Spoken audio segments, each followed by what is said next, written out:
Hello and welcome everyone. I'm Sana Pervez, your legal expert from Hitbullseye, and I hope you're already enthused about the paper, you're already done with the paper, and I'm sure that now you want to know what the paper went like, what the paper was, and what not just you but what the other people thought of the paper. So we are going to have a cursory glance at the paper, and subsequently we are going to come up with a detailed video of each and every section of the analysis of everything. So for now, let's have a cursory glance at what the paper was like.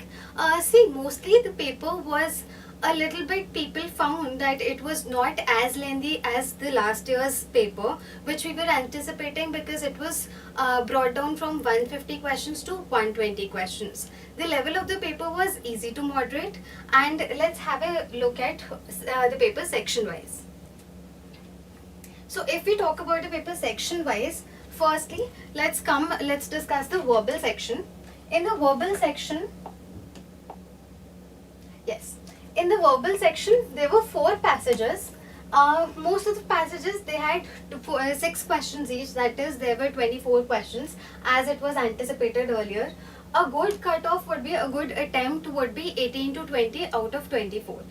So there were basically 2 passages which were easy and 2 passages which we could rate as moderate, and overall we could rate the whole section as easy to moderate. There were passages basically based on the justice for middle class, which was slightly moderate. Then there was one passage on the narrative and the importance of literature, etc. All of those passages were easy and easy to moderate. After that, there was GK. In GK there were 5 passages. Passages were mostly 6 questions. Most of them had 6 questions. One passage was there which had 4 questions. A good attempt would be 22 to 25 because it was also moderate to difficult. Why I am saying moderate to difficult? Because mostly it was, a lot of people found it easy also. The easy part of the GK paper was the fact that it was very predictable. All the questions that had come up, out of 5 passages, 4 passages were relating to current, and actually 3 passages were relating to current, and current was very common topics. For example, there was your G20 summit, Chandrayaan 3, then there was the most anticipated topic of Israel, Palestine, Hamas, etc. So that in those current passages, these were anticipated passages. These were the topics that most of the people would have covered. But at the same time, the Israel-Palestine, the questions from the passage were not that simple. The level of difficulty of the questions in that particular passage was difficult. But at the same time, in order to counterbalance it, there were some easy passages also which were largely from the static area. So there were 2 passages from the static area. One was about the B.R. Ambedkar and his constitutional values. So there was a little bit of constitutional history, etc. involved, which we any which ways do when we are doing the basics of law. And the second passage that was given was about the Jallianwala Bagh massacre. So that was also that I would say, it was, a lot of people thought that because it was unexpected and because it was out of nowhere, etc., that is why that thing became unexpected. But at the same time, the questions that came from that particular passage, for example, there was one question stating that they were direct inferential questions. They were questions which you won't directly call that they were GK based sort of question. For example, they're giving the name of the person in the passage and they're asking the same name in the question. They're asking you questions like who helped the people, and the answer is like the answer is already given, the people around them helped. So that was the answer. So that is more like English and not so much on GK based. So those kind of questions made the section a little bit easy, but overall there were questions in GK which you could stream as moderate.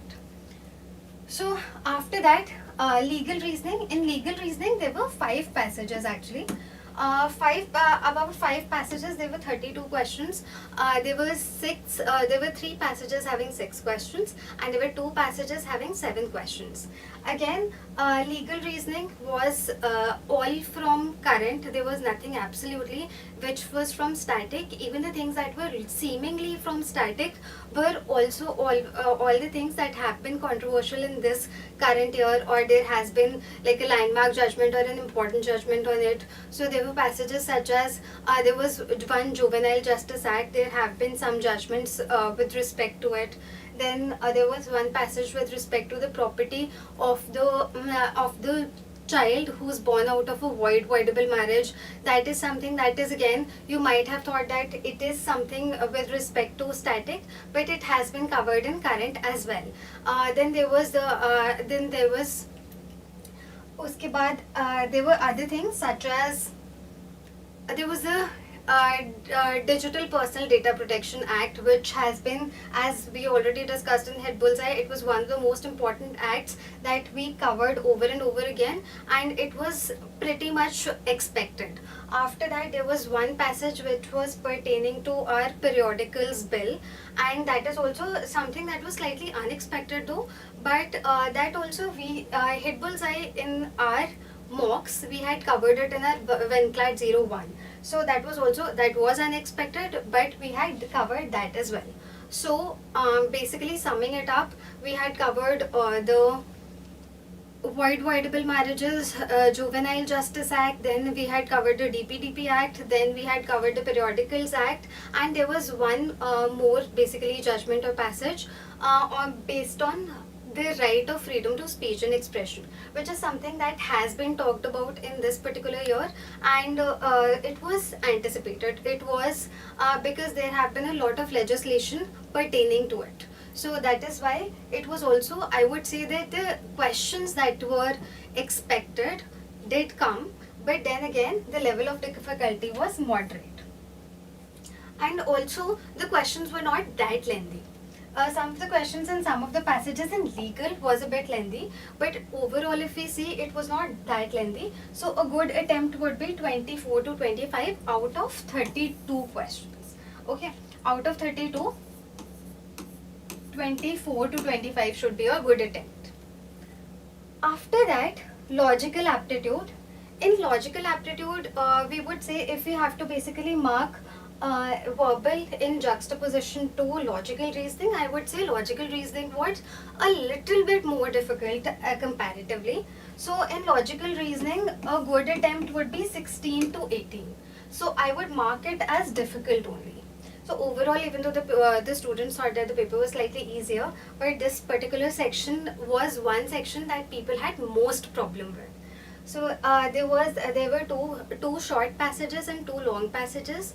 The long passages including the suicides and the pressure on from coaching centers in quota, and the impact of IA, basically the impact of intelligence, basically artificial intelligence. So this is also something that is extremely anticipated. Then there were certain things about the justice to middle class, etc. So that made this section a little bit more tricky, a little bit more difficult and time taking as well. So after that, quantitative aptitude, there were 2 caselets in this. So as you know that in CLAT exam, we have maths also in the form of passages, in the form of caselets only. So one caselet was majorly pertaining to percentages, one caselet was pertaining to ratios, and there were 6 questions in every caselet. A good attempt in this would be 8 to 10 marks. 8 is a good attempt in this. Basically, if you say from the perspective of a CLAT student, it was a moderate to difficult section, and that is about it. If we take an overall analysis of the whole paper, this is the section wise good attempt, what should be a good attempt, what should not be a good attempt. If we talk about the overall paper, from last year, students first of all felt a couple of things. Firstly, that the paper was easy.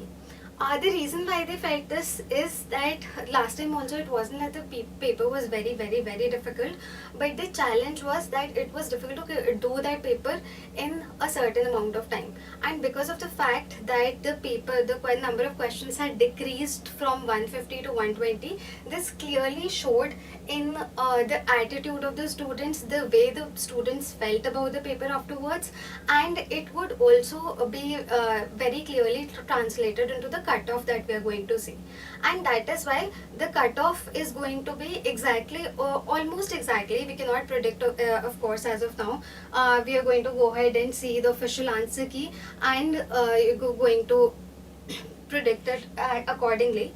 But if we talk about it holistically, then proportionately it is going to be similar cutoff only. So last time it was 90, above 90 out of 150. This time also it is going to be proportionately lower, or proportionate basically. And one factor that we have to take in is that here accuracy rate of your attempts become more important, because students are of the perspective that the paper was slightly easier than the last time. So that is the overall analysis for this year's paper. I hope you all did do well, and I hope you all gained a little bit from this analysis. You please try to go mark the questions, please try to understand how many you have done, what is your score. Please comment your score down below, and let us know what you think the expected cutoff is going to be. Thank you.